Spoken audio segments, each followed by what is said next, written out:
So we have a workshop, the planning board will review potential amendments to existing site plan review thresholds, as well as several small cleanup changes to chapter 175. So I guess, Josh, do you want to kind of walk us through it? Yeah, absolutely. All right.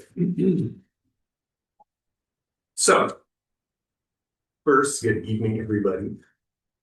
Hope you've all had a lovely Thursday.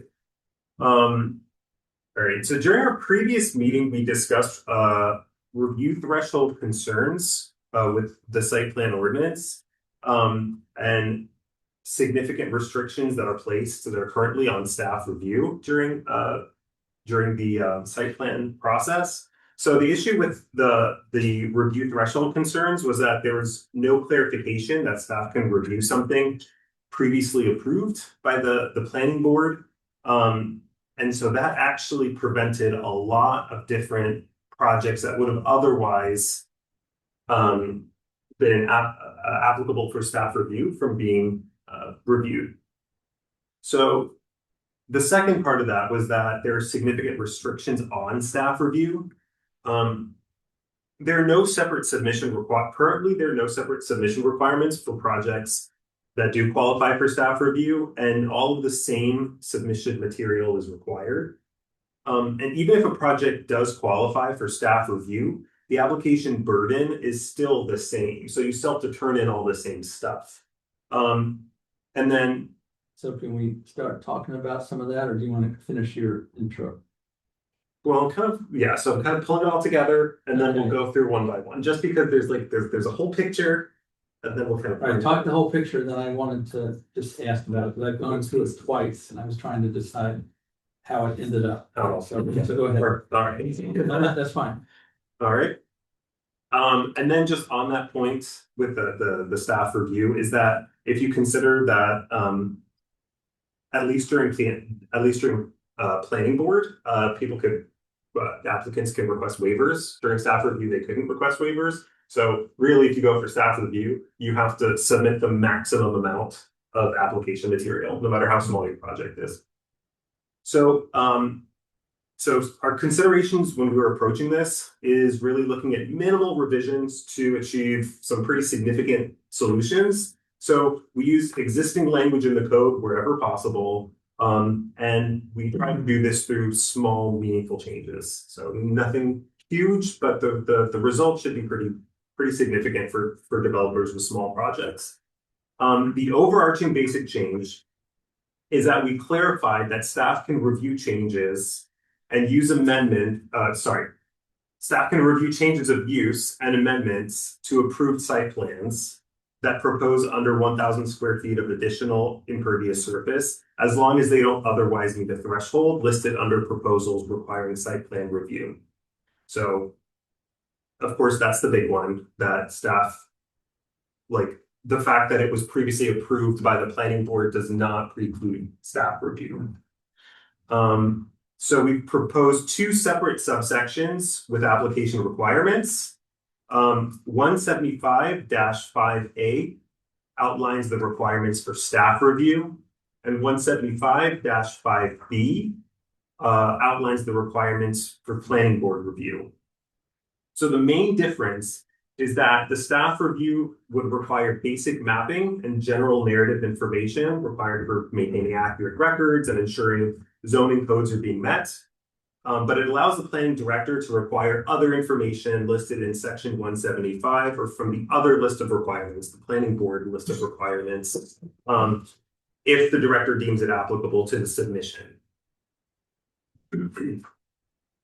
So that was the main focus of the changes that are made that we're going to jump into. But I did want to quickly mention that there were while we were doing this, there were some other smaller changes that are in this as well. And just to kind of run through these smaller changes, we aligned the application completeness process as described in the code with our standard process, the typical way that we do it. When we get to that section, you'll see that the way that it's written in code, you actually technically have to get the planning board to approve of your they have to approve your application at one meeting, and then they have to come into another meeting to actually have a hearing. And how- They have to find it complete. Yes, So other at the towns first that have similar language, their planning boards have to have a minimum of 2 meetings. Yeah. So really, this is just us bringing the language, updating it, mirroring our current process. And we've gone over this with Phil, and this is a change that kind of really needs to happen. So unless you guys want to change the existing process as it is now. Yeah. So that's just bringing it into alignment with what we currently do. We also removed the definition of variant, which is in the definitions. It's incorrectly listed in this chapter. It pertains to zoning, not site plan. It shouldn't be in there. Clarifying that only site plan applications subject to planning board review require sketch plan application and review. So you shouldn't have to do a sketch plan if you're just coming in for a very small project. We removed recommended trees. There's a section in the landscape ordinance with recommended trees. Several of those trees that are listed there are no longer appropriate for planting. So we just took out the recommended trees. We heard that the other day. And then this one has a bigger impact, but it's a minor tweak. So just extending the validity period for approved site plans from 12 months to 18 months. And then the extension period would last for 1 year instead of 6 months. So that's kind of the overall, we'll go through the sections and look at those actual changes. So where are we in the process right now? So at the last meeting, we discussed whether or not we wanted to propose revisions to the site plan ordinance, specifically regarding application thresholds and requirements to ease the burden on applicants. This meeting, we're discussing those proposed revisions. We're looking at 3 potential outcomes this evening. One outcome would be we have minor comments from the board, and so staff would go back and clean up the revisions based on the board's feedback. We'd have 1, max 2 more meetings to finalize the language before a May town meeting to have it implemented.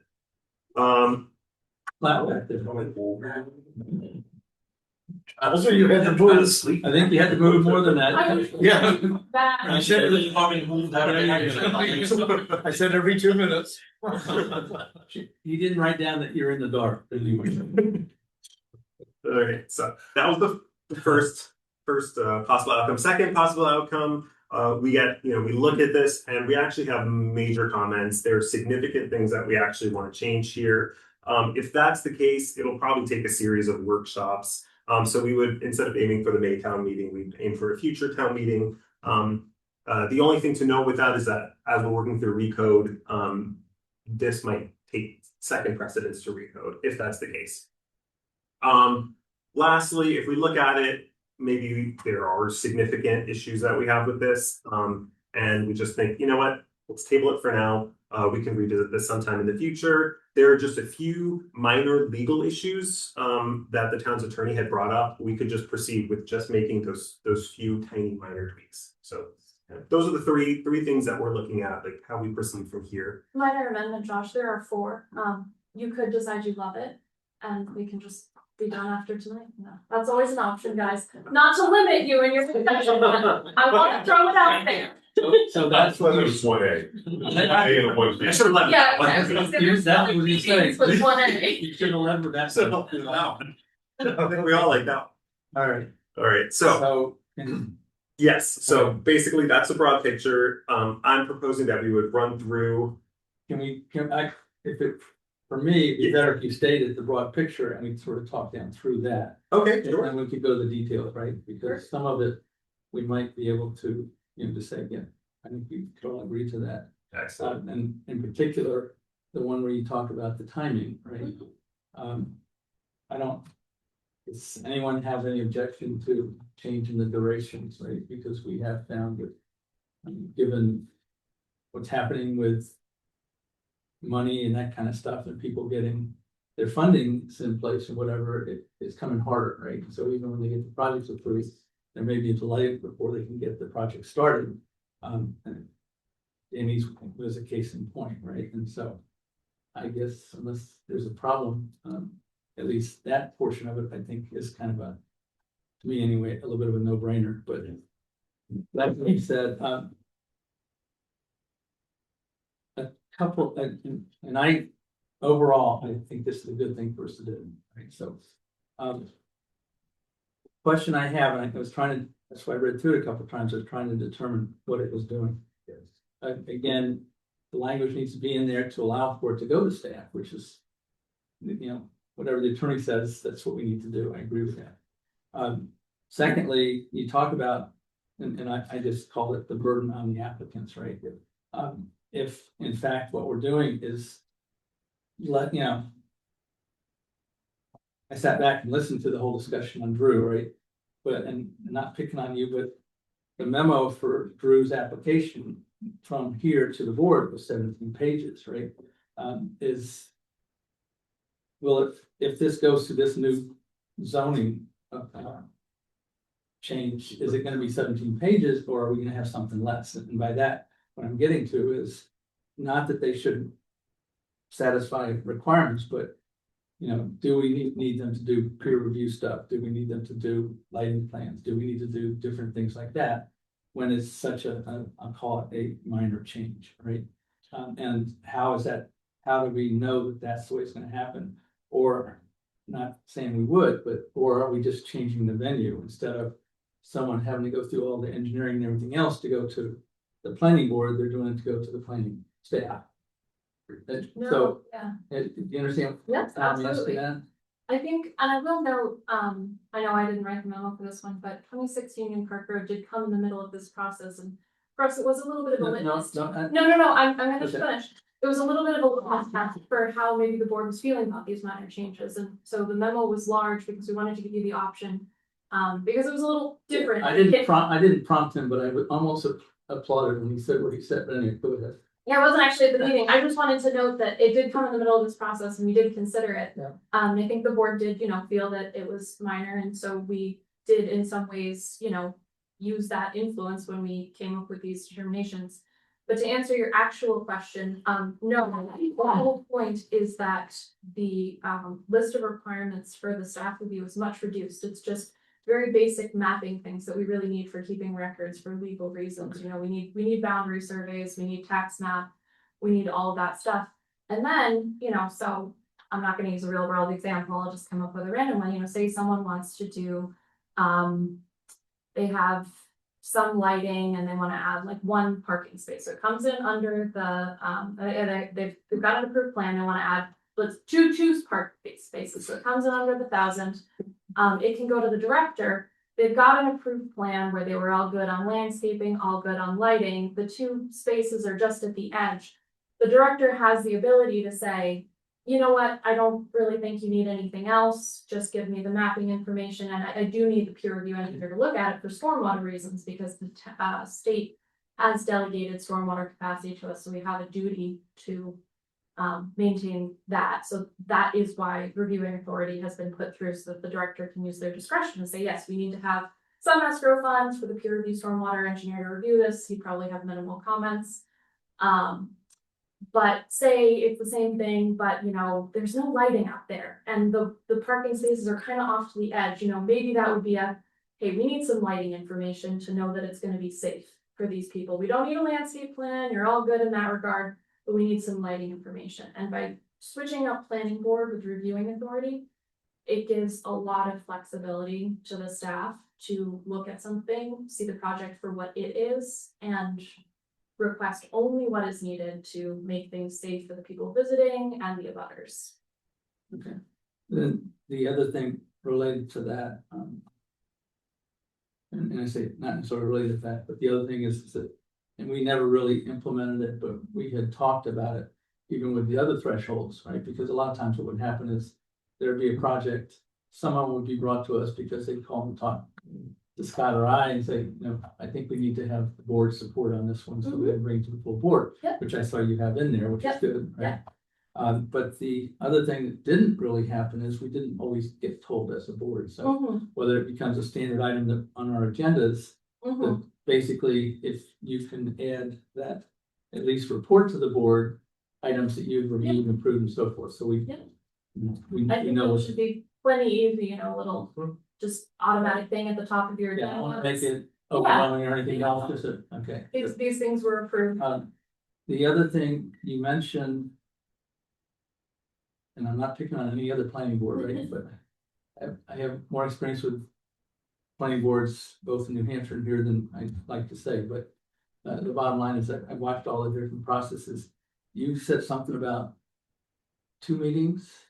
We're trying to avoid that, Don. Yes, that's right. Yeah, that's what we've done. We're okay, good. Unless you guys want to do that. We're just. No, Way that we do it now. again, Yeah. you know, we tell the business we're business friendly, but. Yep. I can tell you, doing 2 meetings costs money. Right? We do not, I don't think, unless any of you want to do that, Josh and I don't want that. Yeah, So we it'll work moved for away us. from that, not towards that. What happened is the ordinance didn't update with our practices at some point. And I don't know when that happened, but because we were getting into this and looking at so many things, and Josh was all through this ordinance because he had to update reviewing authority everywhere. We found a few other things that were, oh, hey, what's going on there? And that was an instance. And when we brought it up to the attorney, we were kind of like, oh, well, maybe we should update this because it doesn't totally match what we do. And he was like, you totally need to update this, it just doesn't match what's happening. So this is really just a cleanup. And if you don't want to go with the red line changes for that section, which one is that, No. Josh? I That would be changing your. heard it the other way around, which is why I asked. No, yeah, you're good. I want to make sure we weren't now saying that we were gonna have 2 meetings. No. Because that, again, it just ends up being costly to everybody. Well, it also delays projects. Yeah. So, and the other thing I just made note was, so I guess. How does the board, I'm ready unless you had some general stuff. I like option 4. I mean, my only question had been, and then I realized there's a site plan, the extension to, to the 18, and basically, 2.5 years. So you want to restate option No. 4, because I was gonna say that too. I like option 4. I originally was gonna ask about this, but I think for site plan, it makes sense. Yeah. I would worry about it for the regular zoning in that Yes. we're pushing it out and we're doing the recode, hopefully, within the next year. Yes. So, we wouldn't want that to be extended, to extend projects that get approved past. Yeah. So everybody knows what option 4 is. You want to read them option 4? Yeah, option 4. It looks great, and so we really move it to finalizing and getting it onto the May meeting. That's option 4. I mean, I like that. I defer to lawyers in the group about details, but when I read through the red line, it made sense to me. I'm gonna add a really quick thing about the deadline. We're not changing the expiration for sketch plans. Because 4 months is about the amount of time it takes for us to bring to you an idea to change the code and then change the code, if someone were to get a sketch approved like at this time of year, it would expire in an appropriate amount of time that we could be letting them know that the code might change. Because we've had concerns previously where, we did sketch and it was allowed at that point, now we're coming back for final. And we had no idea that, this thing changed. And so the sketch being so frequent, and it is free, you don't charge for that, means that people can be kept up to date with any possible changes. So that isn't altering. It's just the approval timeline, and it's really just trying to mirror what we're doing now. I think that's fine. Yeah. Oh, and then, sorry, just the other thing is, if we are specifically concerned with how it interplays with recoding, we will discuss that when we do recode, if there's anything we need to talk about at that.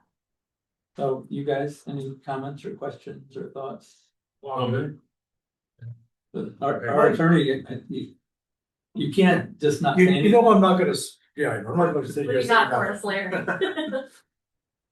My question on it is, what really constitutes a small plan and a small site plan?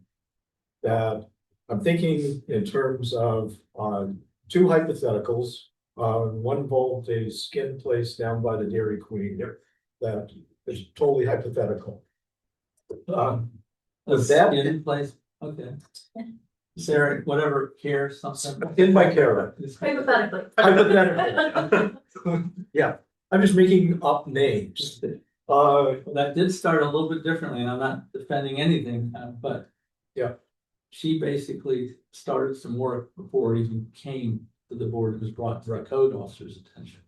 And I'll say that regardless of whether that was coming through these guys or to us, that process was wrong and they still needed to come forward. Also in that case, and I'm not picking on your example. Right. I would have, given the fact that it had already started, I think I still would have, because sometimes it gets political, I think it would have needed to come to the board, full board anyway. Right. Right, so my question is, how is that determination to be made? Say another hypothetical, hypothetically, there's a dental office over by the library. I have answers for both of these, Larry. They're conditional uses. They were conditional uses, so they would go to the board. So those both were Okay. more sensitive. They were in neighborhoods where people were concerned about them. They were both conditional You uses. mean the one that's still in violation, you can't see it because of the snow? Well, the yard. Yeah, those were both conditional uses. I was actually really curious what your second one was gonna be, because for skin bacteria, I had that answer and. But then, So those were both okay. conditional uses, which Josh and I talked about that. We said, should a conditional use, also get this treatment of being able to do with staff? And I said, I don't feel really comfortable with that, because conditional use permits have a lot more stringent regulation requirements around, and they're all public hearings. And I did think to myself, I don't think I shared it with Josh, because he actually hasn't done as many as I have, which is crazy. There were so many in the year I was planner, that I did think, should I mirror the language we have for conditional use permits? There's something about it, impact a certain amount, that's when you need to come back for the permit. And I thought to myself, you know what, no, I think it's just simpler if we keep all conditional use changes with the planning board. Because the whole point of the conditional use is that it receives a little bit more review and consideration. And that's a differentiation, is that you don't get to have these streamlined alterations. The board is looking at what you're doing a little bit more in depth. Good decision. And just since it's a workshop and I know you want to participate in the discussion. I'm just. My friend brings up I'll do the it. particular hypothetical about the dental, because those were my clients. And even though I recuse myself, it pisses me off every time I see that. Barnhouse Road that goes around it. I was speaking on you. Mulch to the street Right. standard. Yeah, right. Works to go, but it's- Yeah. There's sound out there. So my other question though would be, is there a way, as opposed, and not saying that I don't, trust your judgment, You may not be here forever, you might get someone. Yeah. You might get somebody else. Yep. I mean. It would be You might- Josh, you might- and I know you don't trust him. I don't trust person person with else. back, right? I don't trust his notes for signing the But plan, Larry, No. understand, but I think part of the reason I think it should come back to the board, at least as a report, and here's what we've done, is to help with, if we think things are starting to, maybe the wrong person is making the wrong decisions, then we But what- have some level, right? right, but what mechanism do you have to then say, oh, you shouldn't have done that? Because in order to then change the criteria, you're back at town meeting. So maybe what we should add is something twofold, is that any that are reviewed by staff are reported on to the board, I But need to check with the town attorney on that, because allowing permissions to review things, having that gray area might be a problem. I'd want to check with him on that. So I'm just wondering if a way to do this is to not say, the planning staff has the authority, but that if planning staff determines that it is just a small project, then you don't have to have the same thing for the application that you do for a big project. So you Oh, get to see everything still come to the board. Everything comes but- to the planning board. But the difference is with B1 and B2 is a determination of minor versus major. So everything would come to the board, there wouldn't be staff approvals. Right. Yeah. If that's another alternative way around this.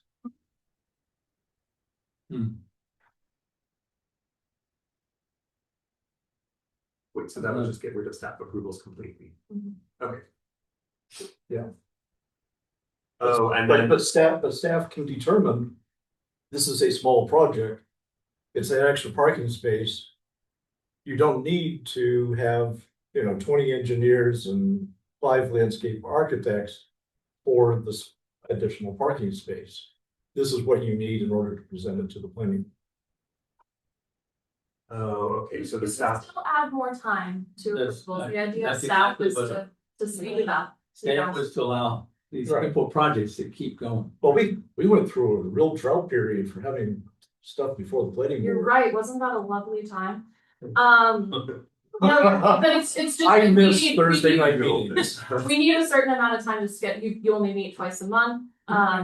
We need a certain amount of time to get things on agenda. Staff reviews, particularly with the way that we've written them, is that, Josh could get them in.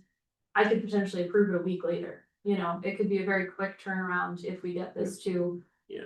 a well-oiled machine type situation. I think if the board would like to go with what you're proposing, that's something the board should definitely discuss. It's not what we're proposing in our red line. And with 126 Union Park or 26 Union Park Road, that's actually a good example of where having to wait for the planning board. Like that was one case where a developer was kind of frustrated because we have to determine the application complete before we can schedule it for the planning board meeting. Yeah, And sometimes they're like, it's taking too I long. took plenty of phone calls about that. There you go. And oh, you know, but Thanksgiving, when you guys always have to cancel a meeting. So I mean, if the board wants to start considering having to schedule off Thursday night meetings to make up for things, that would be another thing to discuss, Are there already other Thursday night meetings that are of any importance? No. Okay, we're gonna move on this discussion. What do you want me to say? So. Yeah, I'm just throwing it out as a So possibility. what you said are very valid points. I get it, right? What you're saying is, Yeah. maybe we shouldn't have anything. It still needs to come to the board, right? Yet a reduced package of requirements to get approved, right? I kind of want to be able to trust that our planning staff, who's making all these recommendations to us, even for the full board, has enough knowledge of the process and the code and so forth, that they're going to make informed decisions, right? I think that, we can, if there's a way that the attorney can maybe put a little check and balance in there, right? I can The- reach out to him. And the other And thing, I don't wanna make it, no, the other thing I was gonna say is, if you did come to that situation, I would think, that would be the situation where you'd wanna reach out to the town manager, and because I would be shocked to think of a planning director, because, I'm fine to have this responsibility, but it is a responsibility to do this, you are the reviewing authority. I'd be really shocked to think of one that would be power hungry That would about want that. to take on the. And Well- if there was an issue with it, and for some reason, then the report came up and it was, we didn't love that this one happened. I guess I'm struggling to see, I think if there was an issue, that would be something that would go to the town manager, and then there would be discussions along those lines, and that would just be a bigger issue, honestly, than even just planning board and approvals if there was a planning director acting on it. no, I agree from that perspective as well. Again. They're not gonna wanna put the town at risk by making uninformed or incorrect decisions, right? So I think they have the guidelines of the zoning. They probably know the zoning better than we do, right? And to the extent that they'll tell us what they've approved or whatever at the meetings, like we can sort of monitor or whatever. Maybe there's a monitoring language or whatever that allows that, but I think- There probably isn't. right, I'm well, pretty sure town attorney is going to say, and if there's not. I think he's I think he's gonna suggested say- that was an issue, so I just. Right. yeah, So- I'm going to say that if you sign off on it, And that's, It I'm It still, makes it really unclear. I'm still okay with that, unfortunately. she's still signing off for the town, I would also note that right, which puts it in the town manager, which is her other point, right, so. I would also note the determination that it's a staff level review project. It's very specific. Yes. There's almost no wiggle room for the staff to say, do we think this should be staff review or not? Like it's very like you know, propose impervious surface or gross floor area of less than 1,000 square feet. And then there are several things in there that say like, proposed changes of use that do not meet the threshold for planning board review. An amendment to an approved site plan that does not meet the threshold for planning board review. And then, of course, we have the thresholds for planning board review. So it would be very difficult for, and then on top of it, we even like baked in with the 1,000 square feet. Like they can't even, let's say that they did, I don't know, 800 square feet, and then they got their approval.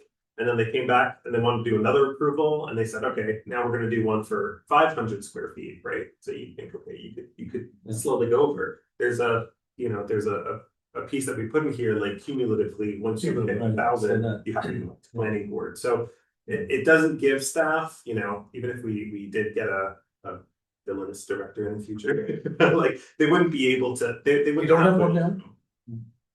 That's a conversation. Remember your evaluation. We celebrate your did great, everyone.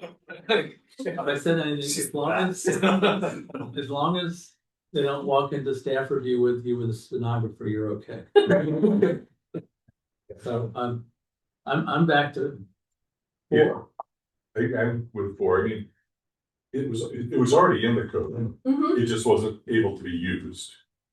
Yeah. And it was in the code at 5,000 square feet of disturbance, now we're down to 1,000. Mhm. My real worry isn't if it's gonna be abused, my worry is that planning directors might be too conservative and not use it enough. It seems like it, I think it's actually a good thing. I think it's a good thing, and I think just your idea of just a little report of, Yep. you know, these 3 projects came before us in the last month. Yep, yep. Doesn't have to be detailed, just this. And if any of you guys are outraged at something they've approved, we'll go talk to town manager and Yeah. with staff and talk it through. Right? Anyways, And I see So- this as so, a yeah, first don't step too. I don't think we If it's- need to get the attorney to Okay, spend money. great, thank you. Mark will be happy. I see this as a first step, you know, either which direction, that, you know, if it does go the way you're saying, where you're still getting things, you're like, I thought we just fixed this, why are they still here? You know, maybe we do need to up it, maybe we need to look back at it again and tweak it. And if it does feel like, oh my gosh, you're not getting anything anymore, Larry suddenly has to find something to do on Thursday nights. Larry's the only one that has ever complained, right? You know, maybe we figure if we need to rein it in, you know, we consider this the first step. But we know that ordinances are amendable and changeable, and we consider how it goes. All right. And just for the record, which we have on the record, I don't object to how this is proposed. It was just a matter of a No, discussion that, and throwing we out. want to talk it through, Larry. Yeah. That's already. We're now calling it the Larry advocate. So is everyone at this end okay with? Oh, I am, yeah. All right. Alright. Very good. All right. Timing wise, you're going to have a workshop, the first meeting in February to discuss a rewritten shoreline zoning ordinance. We had the previous DEP liaison for the area rewrite it to be in compliance with the state. Tom has spearheaded that previous DEP liaison is gonna come talk to you. We should have a mock-up of what the new map would look like for you at that meeting. So that will be your first workshop in February, and if we need to discuss it more, there is a second workshop in February. We have one development review scheduled for the first meeting in February. It's a parking expansion at New Leaf Dental. I think it should. I did not bring that up as a hypothetical. Yeah. Interesting instance, because when they first talked to us, they wanted to do like 2 spaces and they didn't really want to get any kind of engineering, which is just really difficult for us with impervious because of our our stormwater requirements. And we said, no, I'm sorry, you really need an engineer. And then they did come back and go, okay, we need more space. And they proposed how many spaces, Josh? 7 more. 7 more. So, you know, they actually took a hard look at what they need, which in that way, I think that was good, you know, because then we didn't get one little approval for some gravel spots and then another little approval for some more gravel spots. They actually did. So just to say that, I think that that's an interesting interaction with this proposal. But so you'll have those 2 things in the beginning of February. And your public hearing for ordinance amendments, I have scheduled for the second meeting, and not scheduled, but mentally scheduled for the second meeting in March. That will give it enough time to be properly noticed, put on the warrant, et cetera, et cetera. So what else do we have on the warrant? Right. This, and then hopefully the shoreline zoning. Do we have any roads? Oh, yeah. Wait, no. The application. Halcyon Drive is, they're looking at getting their performance guarantee back. But I thought something. they I thought I haven't submitted an remembered- application. All right. I think Mallet Woods has also been making noise, but they were gonna do both halves of Forest Glen at the same time, and the second half just. So it seems like right now we're thinking no, but we're still kind of in the gray area where maybe it's something about second half, so I don't wanna say anything. Okay, It's possible, we're looking into one thing around road lengths and subdivision, there's been a proposal for a subdivision that would like to be open space out in R3. And just some language, I may need to come to you with like a sentence change to propose for subdivision, I'd love to. Not have to do it that way, but just so you're aware that that is on the radar and might come to you at some point in time. all right. Are we good, guys? Do you have what you need? Yes, we're gonna just get this set for a public hearing. All right, good. Thank you. Perfect. Everybody have a good Thank evening. you. The only thing Your is, last meeting? It's our last meeting.